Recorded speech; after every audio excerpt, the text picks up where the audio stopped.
السلام عليكم ورحمة الله وبركاته. اللهم صل وسلم وبارك على سيدنا محمد وعلى آله وصحبه أجمعين. شايفين الجمال؟ شايفين الحلاوة؟ لا، شايفين حاجة وتدوقوا حاجة تانية خالص. ليالي لبنان حاجة سهلة وبسيطة خالص، وهتعمليها مش هتاخد منك وقت، وكمان حاجة جديدة شوية ومش هتحتاج لفرن. تعالوا مع بعض نشوف الطريقة. انا جبت اللبانه، انت شوفي هتعملي في ايه. حطيت فيها كوبايه من السميد او دي السيمولينا، عليها 3/4 كوبايه من الرز. وزي ما بقولكوا كل مره نمشي بالمعيار واحد، نفس الكوبايه اللي تشتغلي بيها من الاول دي تستمر معاكي لحد الاخر. وقلبي السكر بالسميد كويس، وبعد كده انزلي عليهم ب5 كوبايات من اللبن.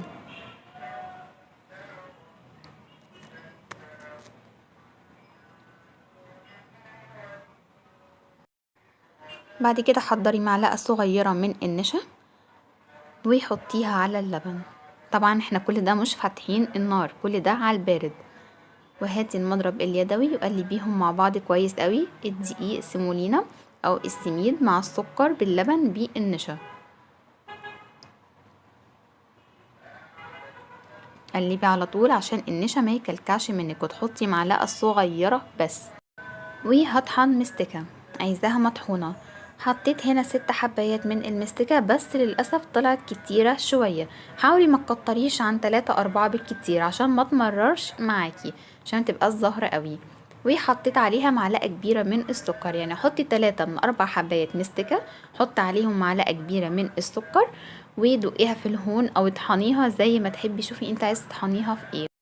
اهي خلاص المستكة ما عادش ليها اثر خالص، اهي اتطحنت كويس قوي مع السكر. تعالوا بقى نرجع لخليط السميد مع السكر مع اللبن بالنشا. هنا بقى فتحت النار، كل ده ما كنتش فتحت نار. تمام، قلبيهم بقى كويس قوي مع بعض على النار، تقليب مستمر. شايفين اهي بدأت تتقل معانا. خلي بقى المستكة اللي انت طحنتيها تكون جنبك. اول لما اللبن والسميد يتقلوا كده، حطي بقى المستكة اللي انت طحنتيها عليهم على طول. وحطيت عليهم معلقة صغيرة من مية الورد. دي عايزة تحطيها براحتك، مش عايزة تحطيها برضو براحتك. مية موارد من عند العطار او من عند مستلزمات الحلويات، اي معلقة صغيرة، حاولي ما تكتريش. وبرضو الخطوة دي في غنى عنها خالص. هاتي بقى الصينية اللي انت هتحطي فيها، ونزلي الخليط بتاعك فيها، وما تسيبوهاش. انا سبتها في اللبانة شوية، لا، اول لما تلاقيها تقلت وتطفي النار عليها، روحي حطيها في الصينية مباشرة على طول، ما تستنيش.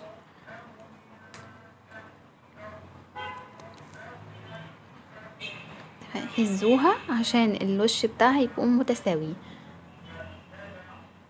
وبعد كده حطيها في التلاجة مدة ما تقلش عن 2 ساعة عشان تمسك نفسها اكتر.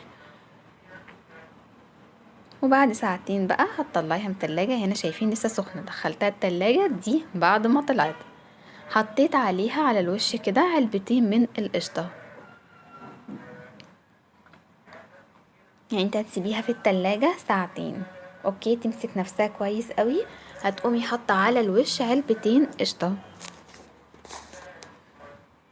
وافردي بقى القشطة على الوش كويس.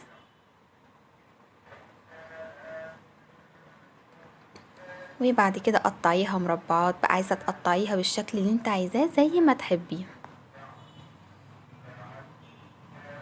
ورشي بقى شوية مكسرات عليها، انا رشيت عليها فستق، او لو عندك فول سوداني، او ممكن ما ترشيش عليها اي حاجة وتستكفي بيها كده، هي طعمها الوحيدة تحفة، مش تحتاج اي حاجة. وبعد كده حطي على وش الصينية بتاعتك عسل نحل، ولو ما عندكيش عسل نحل عادي حطي سيرب. السيرب لازم طبعا تعمليه تقيل. حطي كوباية مية على 2 كوباية من السكر على النار، وقلبي السكر كده تقليبه بسيطه مع الميه، حركيه كده في الميه بس.